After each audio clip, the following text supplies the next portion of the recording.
Today we're making semifreddo, which is an Italian frozen dessert, like ice cream or frozen custard, except that the whites or the cream are whipped before being incorporated, so it has a lighter, softer consistency. And instead of being scooped and served either in a cone or a bowl, semifreddo is formed into a loaf and served by the slice, making it perfect for a dinner party. And Bridget's gonna show us how it's made. We're making a beautiful semifreddo. I love it because it's puffy, it's airy, it's luxurious. But what we love about it is actually after you take it out of the freezer, it doesn't melt too quickly. As you said, it's perfect for a dinner party. And guess what? We're gonna make a chocolate one because we like chocolate. I do like chocolate. It's so easy. So we're starting with a custard base. We need to heat up a little bit of dairy. Now we're using a half a cup of heavy cream. We tried versions that were made with milk instead of heavy cream, but we found them too light. They were also too hard, and they actually felt really cold, like ice milk, but it was so strange because it was the same temperature as the ones made with heavy cream. And of course, you know that water was transferring that cold, cold feeling onto our tongues, and we just got downright cold. So we're using heavy cream, but not all heavy cream. Again, this is a half cup. We're gonna temper it with a little bit of water, a quarter cup of water there. So it just has the perfect amount of fat. Exactly. All right, so now let's go ahead and turn this to medium heat. We're gonna bring this up to a simmer. In the meantime, we can get a few other ingredients ready. Half a teaspoon of espresso powder and a tablespoon of vanilla extract. We'll just stir these two together until the espresso powder is dissolved. Now, adding instant espresso powder is something we often do when making chocolate desserts because it just gives that chocolate a heartier flavor. All right, so that's enough of that. Now, the egg part of our custard. So it's 3 whole eggs. I also have 5 tablespoons of granulated sugar and a little bit of salt. This is a quarter teaspoon of table salt. I'll whisk this together, just break up those eggs until it's fully combined.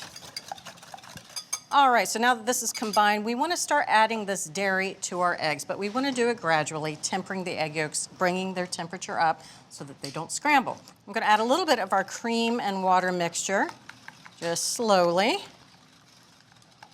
a little drizzling. And then once it starts to come together, you can be a little bit more aggressive with it. So this egg mixture is gonna go right back into that saucepan. All right, now I'm going to turn it to medium-low. We're gonna cook this stirring the bottom and the sides constantly. I don't want the eggs to start to set. We're gonna do it as gently as we can until the temperature reaches between 160 and 165, and that's gonna take about 5 minutes. Let's check this temperature. Again, we're looking for between 160 and 165, and that is looking good. So we want to get this off of the heat. Right, because if you let it cook too long, those eggs will scramble, and you don't want that. You do not want this. And now, for the chocolate, we're gonna pour this into a fine mesh strainer, set over 8 ounces of bittersweet chopped chocolate. Now, we did it over a fine mesh strainer because you can see some of those egg solids in there, and we did not want that going into our semifreddo. All right, so it's been 5 minutes, the chocolate's softened. Just whisking this together. Now, you really don't want to use chips for a recipe like this. As I mentioned before, it was bar chocolate because chips contain emulsifiers and thickeners to help them keep their shape. All right, that looks beautiful, nice and smooth, gorgeous. So now we're gonna add the espresso mixture in there, that little bit of vanilla as well. That looks beautiful, but this mixture is still a little bit warm, so we want to let it cool completely, about 15 minutes before we move on to our next step. All right, so our mixture's cooled down. It's been about 15 minutes. Now we can turn this into a semifreddo. What is now a chocolate custard will be a puffy light dessert. Bring it. All right, so we need to whip something and fold it into this. I've got 1½ cups more of that heavy cream, and this is very, very cold. Always great when you whip cream, make sure it's super cold. So I'm gonna start it on low for 30 seconds, and then move it up to medium for another 30 seconds. All right, so now I'm gonna turn it up to high, and we're gonna let it go until it forms soft peaks. That's another 30 to 45 seconds. All right, that should be it. Now, we don't want stiff peaks. It's going to be too difficult to incorporate them into this thick mixture. So let me get this off of here. All right, and I'm gonna give it a little bit of a whisk a couple of times with this beater just to see what it's looking like. And you see it's a nice soft peak, just like that. Perfect. Perfect. All right. So now we need to incorporate this into our chocolate custard. We don't want to just drop it all in because we'll deflate much of the whipped cream. So I'm going to take about 1/3 of it, and we'll add that. So you can see how thick this chocolate mixture is when it cools. We're just using a whisk All right, at this point, we don't need to worry about incorporating all of the whipped cream. They can be a little streaky. Now that first third is in there, I can add the rest of the cream. We're basically making a mousse. So I'm going to go to my rubber spatula and start to fold in. I'll take my time. Really, I'm just cutting through the center and then scraping the bowl. At this point, we do not want to see any streaks of cream left in here. All right, so that's looking pretty good. I don't see any more whipped cream in there, streaks. So now we are ready to put this into our mold. We are using a loaf pan. This is about 8.5 by 4.5 inches. I greased the bottom of this, lined it with some plastic wrap. It's gonna be so much easier to get this out. Otherwise, you remember the old days where you'd be dipping it in hot water to try to loosen that semifreddo, and then you'd pull it out and it'd be sauce Watery. everywhere. All right, so let me just go ahead and pour this into our mold. All right, that looks absolutely gorgeous. Good enough to eat. So now I'm going to cover the top with some of that plastic that's hanging over the sides of the pan. You don't have to be too neat about this. Because that's going to be the bottom. That's the bottom, but you do want it to be flat. Now I'm going to go ahead and put this into the freezer. It's got to be in there for at least 6 hours until it firms up. Now, as Bridget said, semifreddo doesn't melt as quickly as ice cream, making it perfect for a dessert for company. Now, why is that?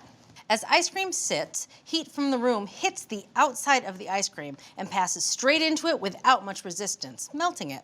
Semifreddo has a secret heat-proofing ingredient, air.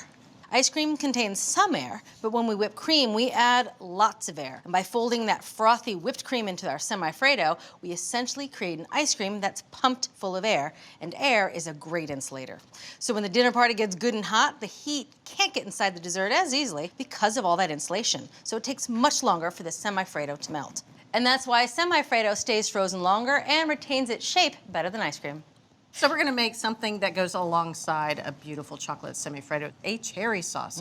So easy to make, chocolate and cherries, perfect. So this is 12 ounces of frozen sweet cherries. Obviously they're pitted. And we're using frozen here because we're gonna turn them into a sauce, right? Nice and easy. Exactly. Now I'm going to add a little bit of sugar. This is a 1/4 cup of granulated sugar. And I'll toss these together just to coat.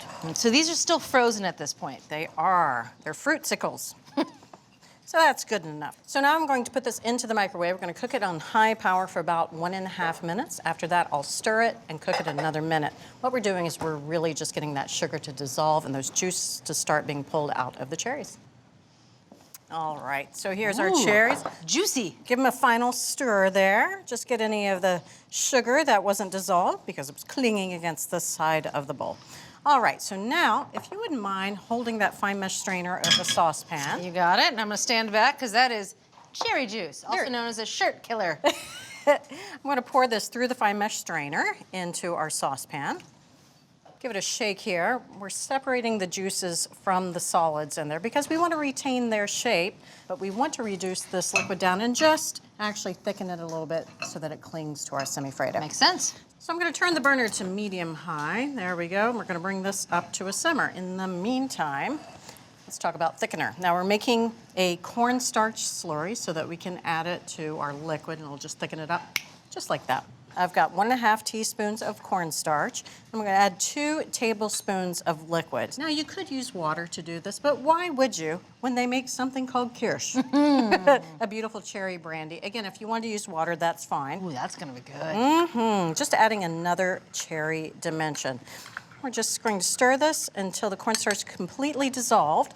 And now we don't want to add it to our mixture until it's up to a full boil. Really, cornstarch needs that boiling liquid in order to expand and thicken. So now we got our boiling liquid. I'll pour in our slurry and stir it just really 1 to 2 minutes tops until it's nice and thick. There it goes. There it goes. Oh, nice and glossy. All right, so that's nice and jammy and thick. Oh, yes, Gorgeous. beautiful. And that's the thing about cornstarch, it makes a glossy sauce. But if you cook it too long, it'll actually burst and stop thickening. So I'm gonna take it off heat, scooch right over here, and now we can add our cherry solids back into that pot, just really warming it through, softening them just a wee bit.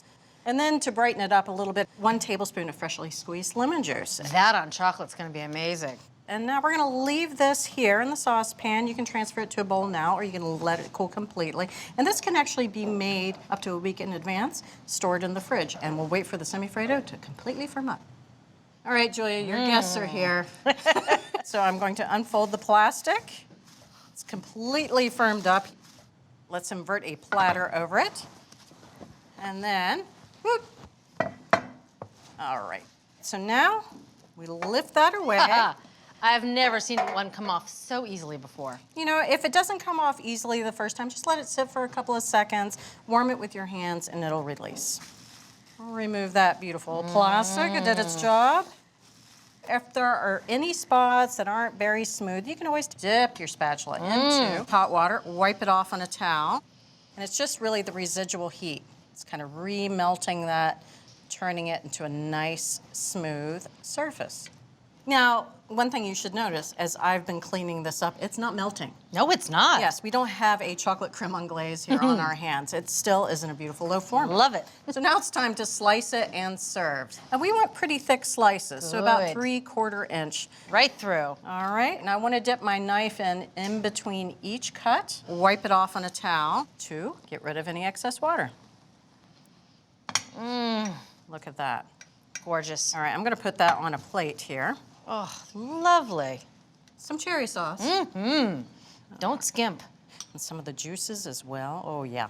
Some candied nuts. These are Ooh. slivered almonds, toasted and candied. Very easy. And you can get that recipe on our website, americastestkitchen.com. All right. All right, proof is in the tasting. Now, this is so soft. So good.